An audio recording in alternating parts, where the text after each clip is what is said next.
विज्ञान की कक्षा में थोड़ी देरी हुई। चलिए बात करते हैं हम आगे। अध्याय 5 जीवन की अवधारणा हम लोग ले रहे थे। ऑपेरिन का सिद्धांत बच्चों अपना चल रहा था। प्रथम चरण हम ले चुके थे। द्वितीय चरण की बात आज हम करेंगे बच्चों।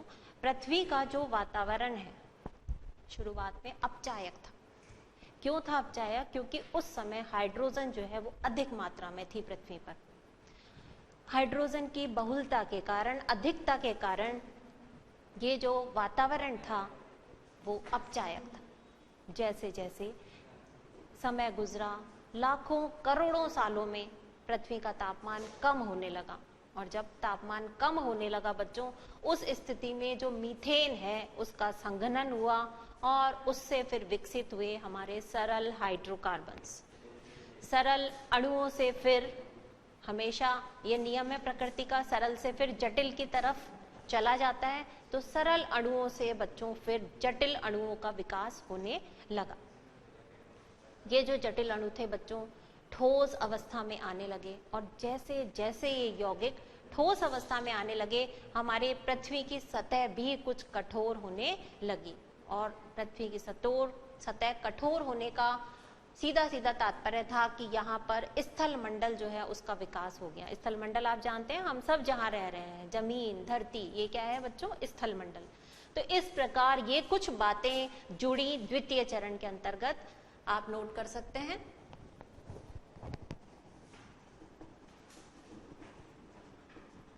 हाइड्रोजन की अधिकता के कारण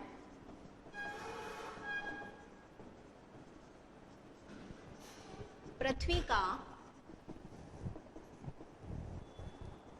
प्रारंभिक वातावरण अपचायक था।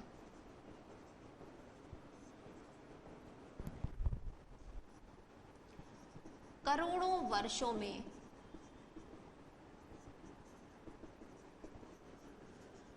पृथ्वी का ताप कम होने पर मीथेन के संघनन से सरल हाइड्रोकार्बन्स बने।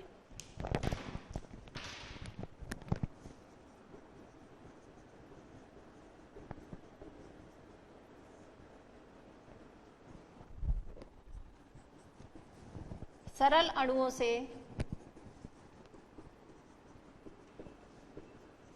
जटिल कार्बनिक अणु बने। जैसे जैसे यौगिक ठोस अवस्था में आए, वैसे वैसे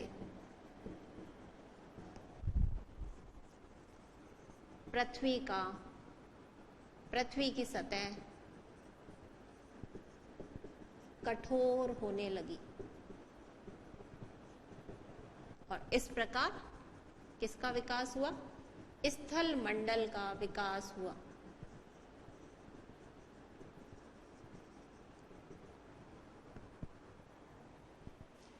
इन बातों को सम्मिलित किया गया है बच्चों द्वितीय चरण में।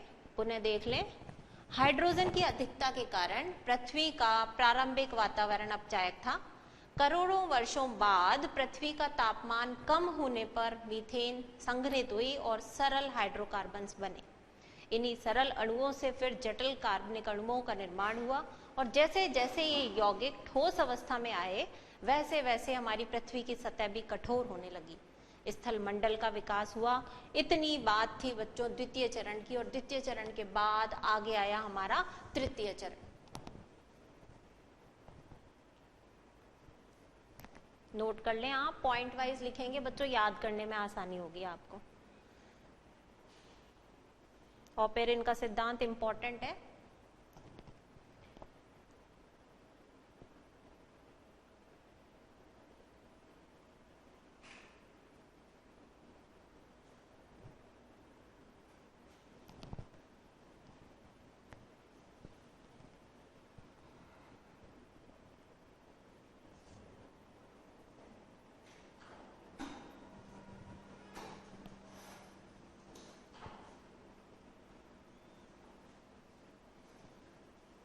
चलिए आगे लेते हैं हम तीसरा चरण, तृतीय चरण।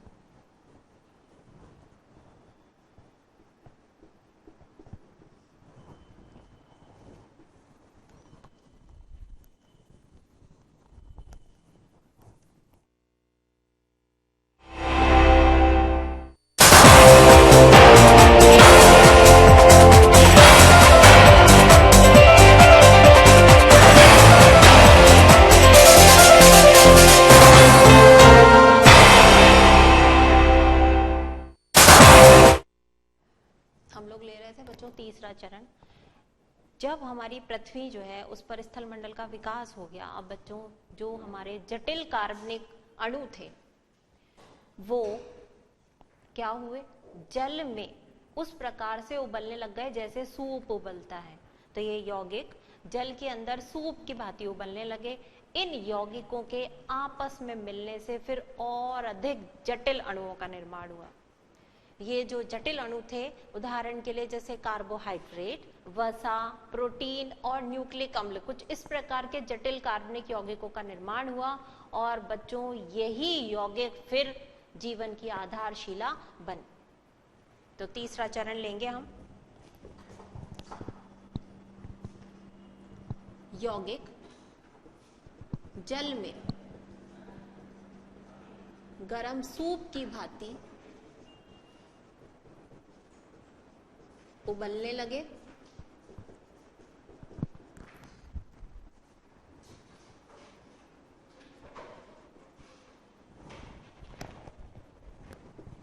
जटिल अणुओं के मिलने से और अधिक जटिल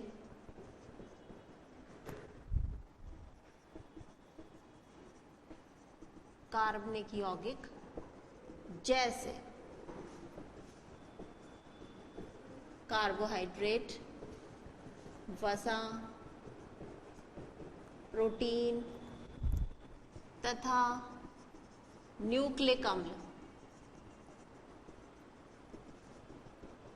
आदि का निर्माण हुआ।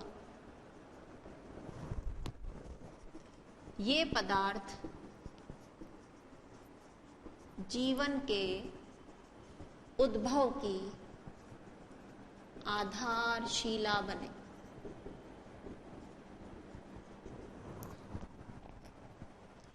तृतीय चरण में बात कर रहे हैं बच्चों हम, यौगिक जल में गर्म सूप की भांति उबलने लगे। जैसे जैसे जटिल अणु आपस में मिलने लगे, उनसे और अधिक जटिल यौगिकों का निर्माण होने लगा। उदाहरण के लिए कार्बोहाइड्रेट, वसा, प्रोटीन, न्यूक्लिक अम्ल। ये पदार्थ जीवन के उद्भव की आधारशिला बने। इसके बाद आया चौथा चरण, चतुर्थ चरण।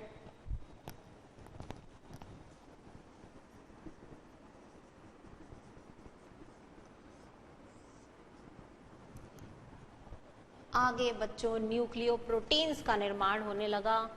उनमें जब उत्परिवर्तन हुआ तो और अधिक नए नए न्यूक्लियोप्रोटीन्स उत्पन्न होने लगे। और इन उत्परिवर्तन में एक प्रक्रिया थी अनुलिपीकरण। उसके कारण न्यूक्लियोप्रोटीन्स के अनुलिपीकरण के कारण बच्चों जनन जो है वो संभव हो पाए। तो ये चीज है हमारे चौथे चरण में।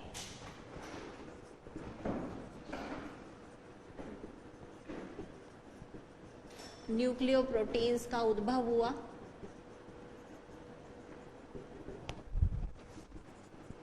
उत्परिवर्तन के कारण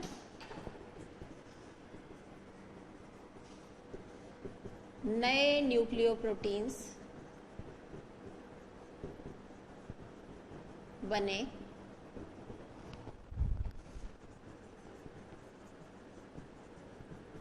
न्यूक्लियोप्रोटीन्स में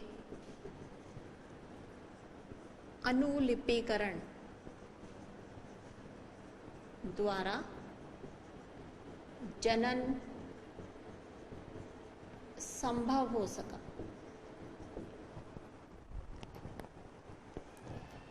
यह है आपके सामने आपका चौथा चरण जीवन के विकास का। न्यूक्लियोप्रोटीन्स का उद्भव हुआ, उत्परिवर्तन के कारण नए नए न्यूक्लियोप्रोटीन्स बनने लगे और इन न्यूक्लियोप्रोटीन्स में जो घटना हुई अनुलिपीकरण की, उसके द्वारा जनन संभव हो सका।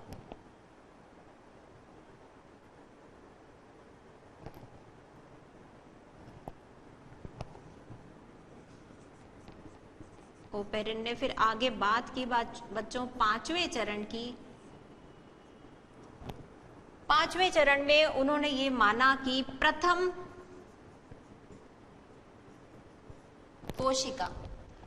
कोशिका का विकास हुआ।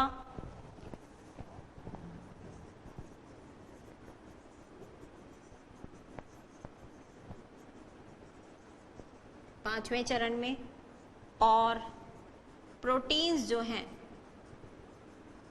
आपस में मिलकर समूह बनाने लगे।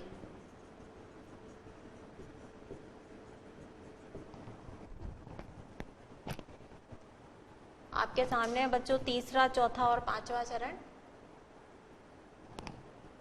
पांचवें चरण में हम कह रहे हैं प्रथम कोशिका का विकास इसी चरण में हुआ और प्रोटीन्स जो थे वो आपस में मिलकर के समूहित होने लगे, समूह बनाने लगे। नोट कर लें बच्चों, क्योंकि अब ब्रेक का समय हुआ जा रहा है।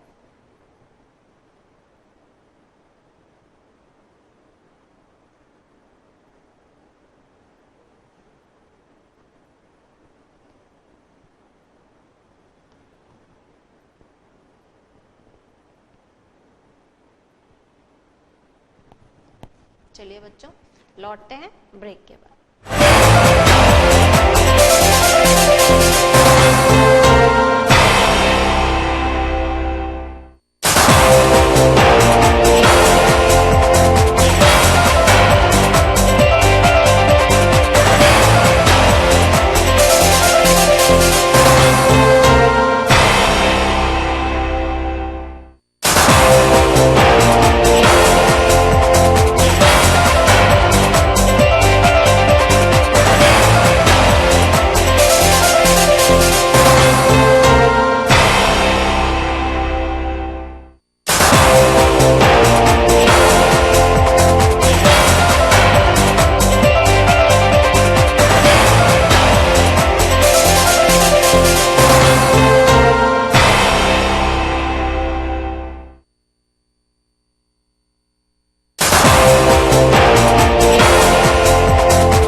नोट कर सकते हैं। तीसरा, चौथा और पांचवा चरण आपके सामने है। प्रथम कोशिका का विकास हुआ 5वें चरण में और प्रोटीन्स आपस में मिलकर समूह बनाने लगे। बात करते हैं आगे फिर हम छठे चरण की।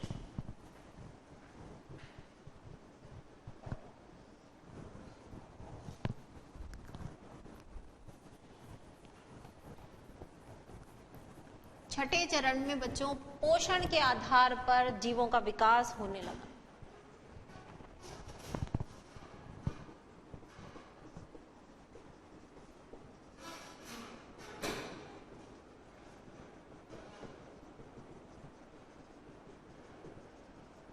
पोषण के आधार पर जीवों का विकास हुआ, जैसे कि परजीवी, मृतजीवी, रसायन संश्लेषी तथा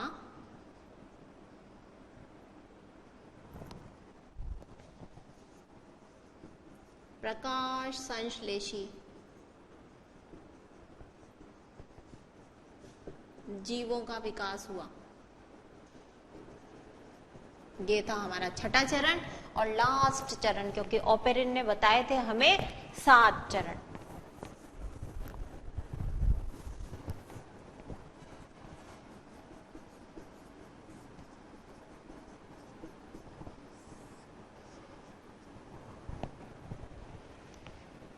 जैसे जैसे बच्चों ये प्रकाश संश्लेषी जीवों की संख्या बढ़ने लगी, तो इनकी संख्या बढ़ जाने से समुद्र में और वायुमंडल में जो प्रयुक्त ऑक्सीजन है उसकी मात्रा बढ़ने लगी। साथ ही साथ कार्बन डाइऑक्साइड और नाइट्रोजन जैसी गैसें भी बनने लगी। और इस प्रकार बच्चों जो आदिकालीन वातावरण था पृथ्वी का, वो हमारे आधुनिक वातावरण में बदल गया। तो ये है हमारा 7वां चरण।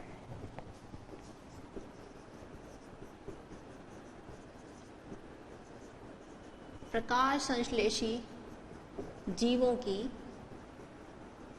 संख्या बढ़ने से समुद्र तथा वायुमंडल में प्रयुक्त ऑक्सीजन की मात्रा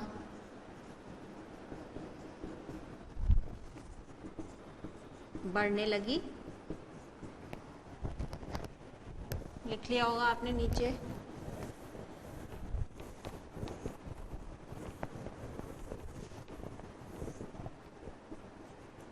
साथ ही साथ कार्बन डाइऑक्साइड, इसका सूत्र क्या होता है बच्चों? CO2 तथा नाइट्रोजन, नाइट्रोजन का सूत्र है N2, गैसें बनी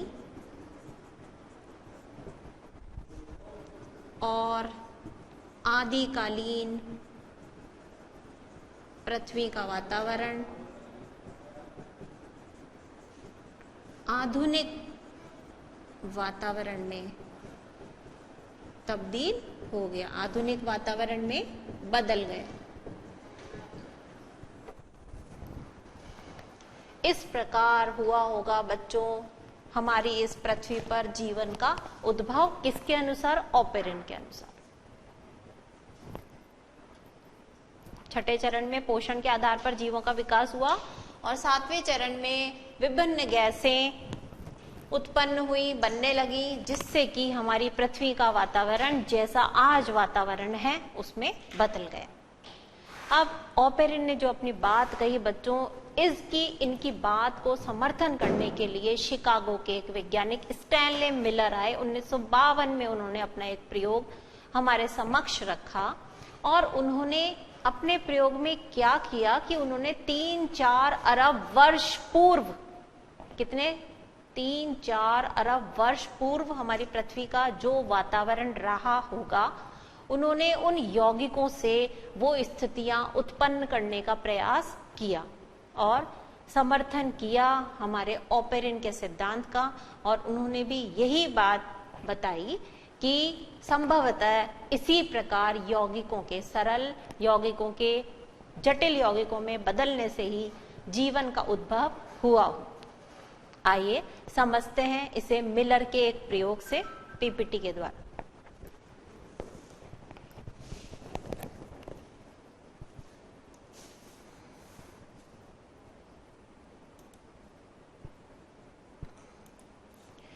यह है आपके सामने मिलर द्वारा किया गया एक प्रयोग। बच्चों आप समझने का प्रयास कीजिए जरा सा। कौन थे ये मिलर, इसकी बात हम आपको बता चुके हैं। शिकागो के वैज्ञानिक थे, नाम है पूरा स्टैनले मिलर। कब किया था ये प्रयोग? 1952 में किया था उन्होंने। और क्या किया बच्चों?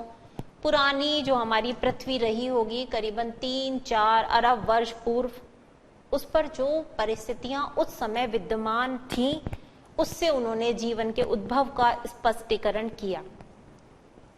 एक आपको ये उपकरण नजर आ रहा है, इस प्रकार का एक बल्ब नुमा उपकरण है बच्चों। उन्होंने उसमें 3 पदार्थ ले लिए, CH4 मीथेन, NH3 अमोनिया और H2 हाइड्रोजन। इन तीनों गैसों के मिश्रण को उन्होंने इस बल्ब के अंदर भरा। और इधर देखिए आप, यहाँ इस वाले फ्लास्क में उन्होंने पानी ले लिया और पानी के नीचे आप देखिए फ्लास्क के नीचे बर्नर लग रहा है, यानी लगातार इस पानी के फ्लास्क को वो गर्म करते रहे। गर्म करने से बच्चों पानी की क्या बनती है? भाप बनती है, वाष्प बनती है, जो कि हल्की होने के कारण ऊपर उठती है। नली में से ऊपर निकली, ये आपको नीले रंग के एरो दिखाई दे रहे हैं। यहां से ये वाष्प निकलकर बच्चों नली में से होती हुई और इन पदार्थों से मिली। यहाँ ये तीनों पदार्थ धीरे धीरे आपस में मिलने लगे और मिलने के बाद ये जो वाष्प थी बच्चों, ये यहाँ से बाहर एक संघनित्र लगा हुआ है। यहाँ संघनित्र का काम होता है नली को ठंडा करना। कैसे ठंडा करता है? बाहर से यहाँ से ठंडा पानी जो है वो इसके अंदर प्रवाहित किया जाता है, जिससे ये नली को बाहर से ठंडा करता है और गर्म पानी जो हो जाता है वो बाहर निकल जाता है। वाष्प जब ठंडी होती है बच्चों तो बदल जाती है द्रव अवस्था में, और ये जो द्रव था वो यहाँ से आता हुआ नीचे आता है। उन्होंने क्या देखा इस प्रयोग में? करीबन उन्हें 7 दिन बाद यानी 1 सप्ताह बाद कैसा महसूस हुआ उन्हें कि एक लाल रंग का पदार्थ उन्हें दिखाई दिया। उन्होंने सोचा इस पदार्थ का परीक्षण क्यों ना किया जाए। तो उन्होंने बच्चों इसे, आप ये देखिए नीचे, इस फ्लास्क के अंदर इन्होंने इस पदार्थ को बाहर निकाला। इसका परीक्षण करने पर उन्होंने पाया कि ये जो पदार्थ थे ये थोड़े जटिल पदार्थ थे। एलानिन, ग्लाइसिन और ग्लिसरीन।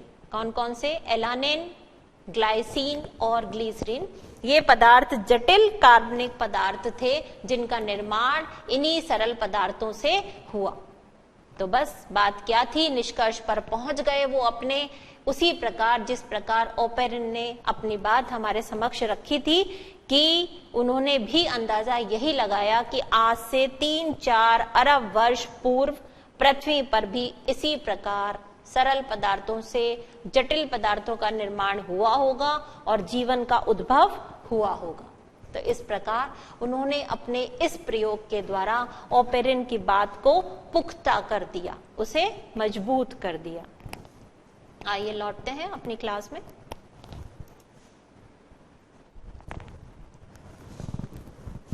बात करेंगे हम मिलर्स एक्सपेरिमेंट, मिलर के प्रयोग की।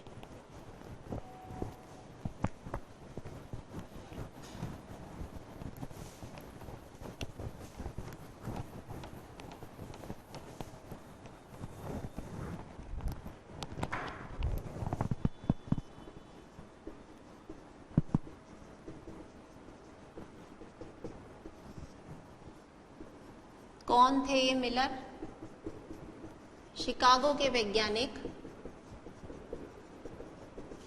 स्टैनले मिलर ने 1952 में 3-4 अरब वर्ष पूर्व पृथ्वी की परिस्थितियों को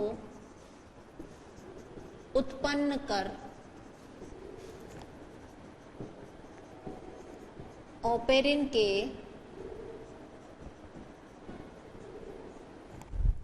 सिद्धांत को प्रमाणित किया।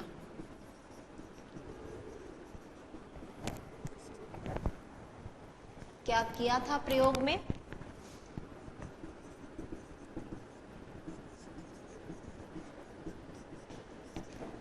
एक बल्ब में CH4, NH3 व H2 का मिश्रण लिया।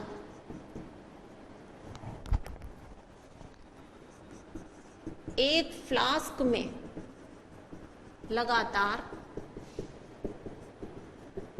पानी उबलने दिया। वाष्प तथा सभी पदार्थ आपस में मिलने लगे।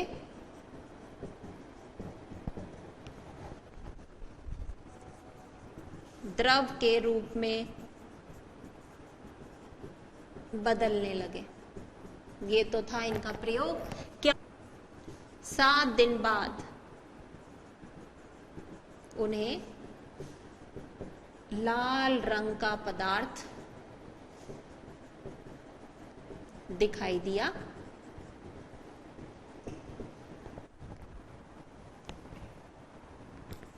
परीक्षण करने पर वो इस निष्कर्ष पर पहुंचे कि सरल अणुओं से जटिल अणु जैसे एलानिन, ग्लाइसिन तथा ग्लिसरीन आदि का निर्माण हुआ और इसी प्रकार जीवन का उद्भव 3-4 अरब वर्ष पूर्व हुआ होगा। ये बात उन्होंने सिद्ध कर दी। शिकागो के वैज्ञानिक स्टैनले मिलर ने 1952 में 3-4 अरब वर्ष पूर्व हमारी पृथ्वी की परिस्थितियों को प्रयोगशाला में उत्पन्न किया और वैज्ञानिक ऑपेरिन के सिद्धांत को प्रमाणित किया। प्रयोग था उनका, एक बल्ब में उन्होंने CH4, NH3 और H2 का मिश्रण लिया। एक फ्लास्क में लगातार पानी उबलने दिया। पानी की जो वाष्प बनी तथा सभी पदार्थ आपस में मिलने लगे और संघनित होकर के, ठंडे होकर के द्रव में बदलने लगे। प्रेक्षण के रूप में 7 दिन बाद उन्होंने देखा कि उन्हें लाल रंग का कुछ पदार्थ सा नजर आया। जब उन्होंने उन पदार्थों की जांच की तो उन्होंने पाया कि ये जो पदार्थ हैं ये जटिल पदार्थ हैं, एलानिन, ग्लाइसिन और ग्लिसरीन। इस आधार पर वो निष्कर्ष पर पहुंचे कि सरल पदार्थों से जटिल पदार्थों का जिस प्रकार अभी निर्माण हुआ है, संभवतः इसी प्रकार का निर्माण 3-4 अरब वर्ष पूर्व भी हमारी पृथ्वी पर हुआ होगा।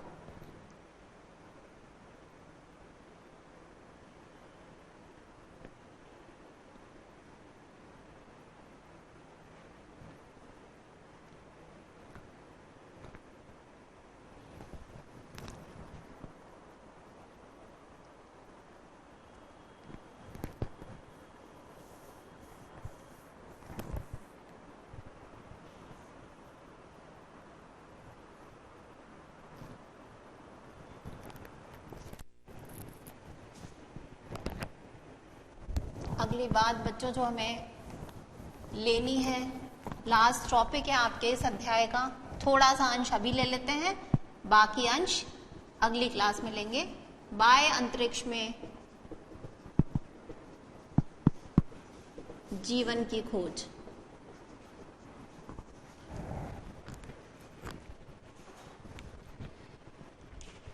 एक पीपीटी के द्वारा बच्चों हम हमारे सौर मंडल को थोड़ा सा जानने का प्रयास करेंगे। हालांकि हम छोटी कक्षाओं में भी अपने सौर मंडल को देखते आए हैं।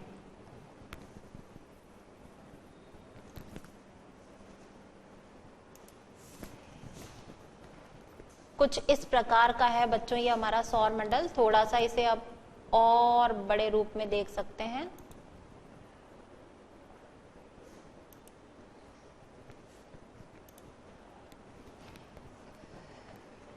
ये है हमारा सन, सूर्य। सूर्य के बाद आप देखिए 1, 2, 3, 4, 5, 6, 7 और 8। ये आपको 8 गोले नजर आ रहे हैं बच्चों। ये क्या है? सूर्य की परिक्रमा करने वाले ग्रह। अब इसमें क्रम इस प्रकार का है बच्चों। सबसे पहले सबसे पास जो ग्रह है सूर्य के वो है बुध। बुध के बाद आइए आप देखते हैं ये है शुक्र ग्रह। शुक्र ग्रह के बाद आप देखिए नीले रंग का जो आपको दिखाई दे रहा है वो है हमारी पृथ्वी। पृथ्वी के बाद आप आइए आगे, ये है आपका मंगल ग्रह। मंगल ग्रह के बाद देखिए सबसे बड़ा ग्रह हमारा बृहस्पति।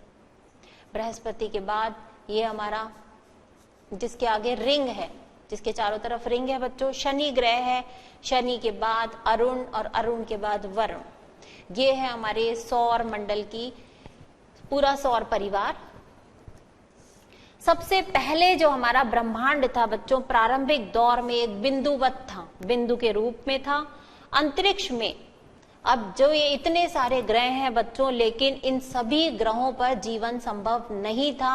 एकमात्र अभी तक पृथ्वी ही ऐसा ग्रह है जिस पर जीवन संभव है, क्योंकि हम सब मनुष्य, पेड़ पौधे, जीव जंतु इस पर रहते हैं। क्यों रहते हैं इसका कारण आप सभी के सामने है। जीवन के लिए आवश्यक वस्तुएं जैसे कि जल यहाँ उपलब्ध है, यहाँ का तापमान हमारे अनुकूल है, पेड़ पौधों के अनुकूल है, यहाँ पर वायुमंडल है।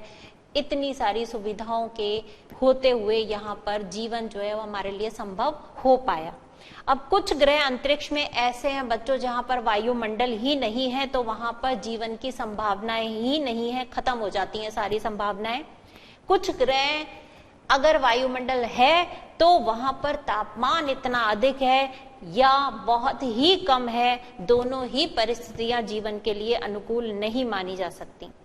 इस प्रकार ये खोजा गया कि आखिर ऐसा कौन सा और ग्रह है जहां पर पृथ्वी के अलावा जीवन संभव हो सकता है, क्योंकि मनुष्य के दिमाग में हरदम ये आता है कि अगर पृथ्वी का अस्तित्व खत्म हो जाएगा तो हम जाएंगे कहां। तो मनुष्य निरंतर खोज में लगा रहता है कि क्या ऐसी अनुकूल परिस्थितियां जो हमारी पृथ्वी पर उपलब्ध हैं क्या किसी अन्य ग्रह पर भी हैं। तो इन्हीं सब बातों के साथ बच्चों कि किस प्रकार जो है वो हम और अंतरिक्ष जो है हमारा उसमें क्या जीवन खोजा जा सकता है। बुध, शुक्र, शनि, बृहस्पति, अरुण, वरुण और मंगल, इतने सारे ग्रहों में से कौन सा ऐसा ग्रह है जहां पर पृथ्वी के समान जीवन जिया जा सकता है। इन्हीं सब बातों के साथ हाजिर होंगे अगली कक्षा में। तब तक के लिए नमस्कार।